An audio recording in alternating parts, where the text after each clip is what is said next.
పరిస్థితి మనకు అవపడ్డది. మరి ఆ పద్ధతిలోనే ముందుకు పోతున్న పరిస్థితి. మీ దగ్గరికి వస్తాను, మళ్ళీ వస్తాను. బిఫోర్ దట్ మనతో పాటు కృష్ణారెడ్డి గారు కూడా జాయిన్ అయ్యారు అండ్ కృష్ణాంజనేయులు గారు కూడా జాయిన్ అయ్యారు. ఒక్కసారి లేటెస్ట్ అప్డేట్స్ చూద్దాం. సో ప్రస్తుతానికి తమిళనాడు, కేరళ, అస్సాం, పుదుచ్చేరి రాష్ట్రాలకు ట్రెండ్స్ను ఒకటి చూస్తే కనుక అస్సాంలో బీజేపీకి మెజార్టీ ఎక్కువ కనిపిస్తోంది. కేరళలో యూడీఎఫ్ ఆధిక్యంలో కనిపిస్తోంది. తమిళనాడులో విజయ్ తిరుచి నుంచి ఆధిక్యంలో కనిపిస్తున్నారు. సో కేరళలో ఎల్డీఎఫ్ 64 స్థానాల్లో ఆధిక్యంలో ఉంది. యూడీఎఫ్ కొంత పరిస్థితిని తారుమారు చేస్తున్నట్లు మాత్రం కనిపిస్తోంది. కాంగ్రెస్ మద్దతు ఉన్నటువంటి యూడీఎఫ్ ఇప్పటికే 71 స్థానాల్లో ఆధిక్యం సాధించింది. అస్సాంలో బీజేపీ 68 స్థానాల్లో, పుదుచ్చేరిలో 22 స్థానాల్లో ఆధిక్యంలో ఉంది. తమిళనాడులో 58 స్థానాల్లో ఆధిక్యంలో డిఎంకే కనిపిస్తోంది. సో విజయ్ పార్టీ అయినటువంటి టీవీకే ఆల్మోస్ట్ ఏడీఎంకేని దాటి ధీటుగా కొంత ప్రభావం అయితే చూపిస్తోందని చెప్పాలి. సో ప్రస్తుతానికి ఎన్నికల కౌంటింగ్ అయితే నడుస్తోంది. ఈవీఎంల లెక్కలు మొదలైపోయాయి.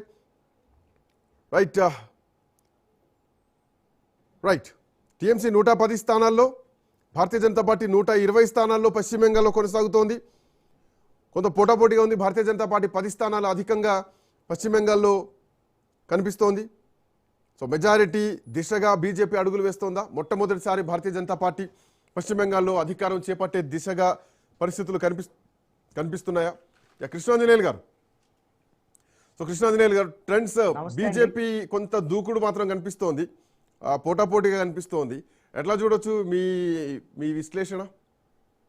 పశ్చిమ బెంగాల్లో బీజేపీ, తృణమూల్ కాంగ్రెస్ మధ్య పోటాపోటీ నెలకొన్నటువంటి పరిస్థితి ఉంది. ఎవరు అధికారంలోకి వస్తారనేటువంటిది ఇప్పటికైతే ఉన్నటువంటి ట్రెండ్స్ ప్రకారంగా చెప్పలేనటువంటి పరిస్థితి ఉంది. ఇప్పుడు బీజేపీయే ముందంజలో ఉన్నటువంటి పరిస్థితి ఉంది. కానీ దీన్ని అసలైనటువంటి ట్రెండ్ కింద మనము చెప్పలేము. ఎందుకోసం అనంటే మొదటి ఈ రౌండ్స్ లో పోస్టల్ బ్యాలెట్ కి సంబంధించినటువంటి ఓట్ల లెక్కింపు ఉంటుంది.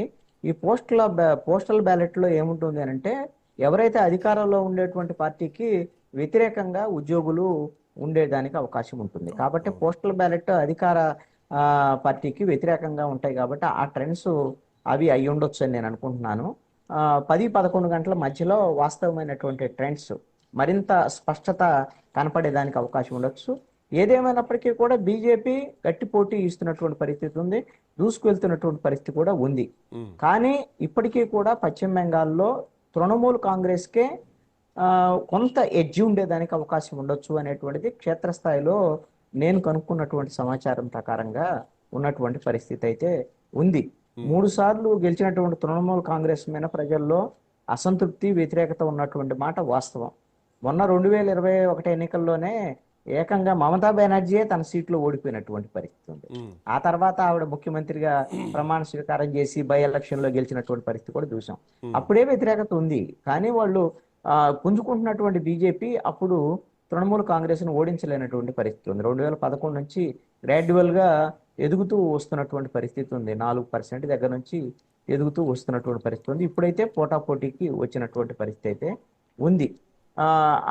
ఉన్నటువంటి పరిస్థితుల్లో అక్కడ తృణమూల్ కాంగ్రెస్ అధికారంలో ఉన్నటువంటి అక్కడ అధికారాన్ని అడ్డం పెట్టుకొని గెలవాలనేటువంటి వాళ్ళు ప్రయత్నాలు, వాళ్ళు ఎన్డీఏ వీళ్ళు అక్కడ కేంద్రంలో అధికారంలో ఉన్నారు కాబట్టి దాన్ని అడ్డం పెట్టుకొని గెలవాలనేటువంటి ప్రయత్నాలు, వీళ్ళిద్దరి మధ్య మాటల యుద్ధం, ఇవన్నీ కూడా నడుస్తున్నటువంటి పరిస్థితి కూడా ఉంది.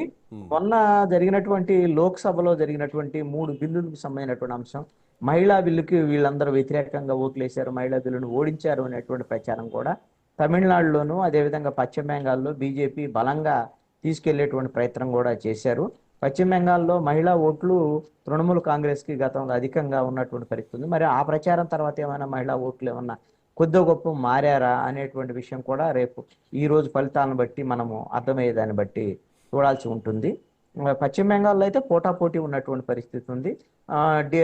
తమిళనాడు వరకు చూస్తే మాత్రము డిఎంకే అధికారంలోకి వస్తుంది అనేటువంటిది అత్యధికంగా ఉన్నటువంటి ఎగ్జిట్ పోల్స్ లో కొన్ని సంస్థలు చెప్పినప్పటికీ కూడా ఇప్పుడు వస్తున్నటువంటి ట్రెండ్స్ ప్రకారంగా పోటాపోటీ టీవీకే ఒక రకంగా ముందంజలోకి వెళ్తున్నటువంటి పరిస్థితి ఉంది.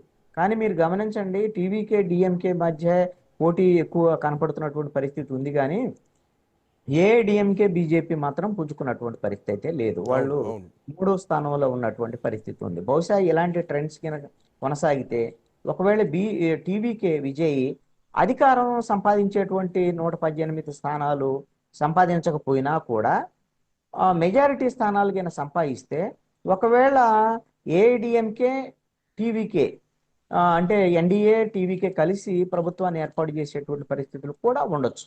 ఎప్పుడు డిఎంకేకి పూర్తి స్థాయి మెజారిటీ రానప్పుడు అలాంటి పరిస్థితులు కూడా ఉండేదానికి అవకాశం.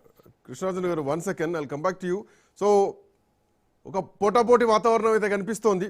సో ప్రస్తుతానికి తొలి ట్రెండ్స్లో టీఎంసీ వర్సెస్ బీజేపీ, అటు తమిళనాడులో మాత్రం పోస్టల్ బ్యాలెట్లో డిఎంకేను ఏఐడిఎంకేను దాటేసి టీవీకే ముందంజలో ఉంది. లేటెస్ట్ అప్డేట్స్ మా కరెస్పాండెంట్ సునీల్ అందిస్తారు. సునీల్, కొంత ఇంట్రెస్టింగ్ ఫ్యాక్టర్స్ అయితే కనిపిస్తున్నాయి. సో టీవీకే కొంత ఏఐడిఎంకేకి ఇక్కడ రీప్లేస్మెంట్ లాంటి ఎపిసోడ్ ప్రస్తుతానికైతే ఉన్న ట్రెండ్స్లో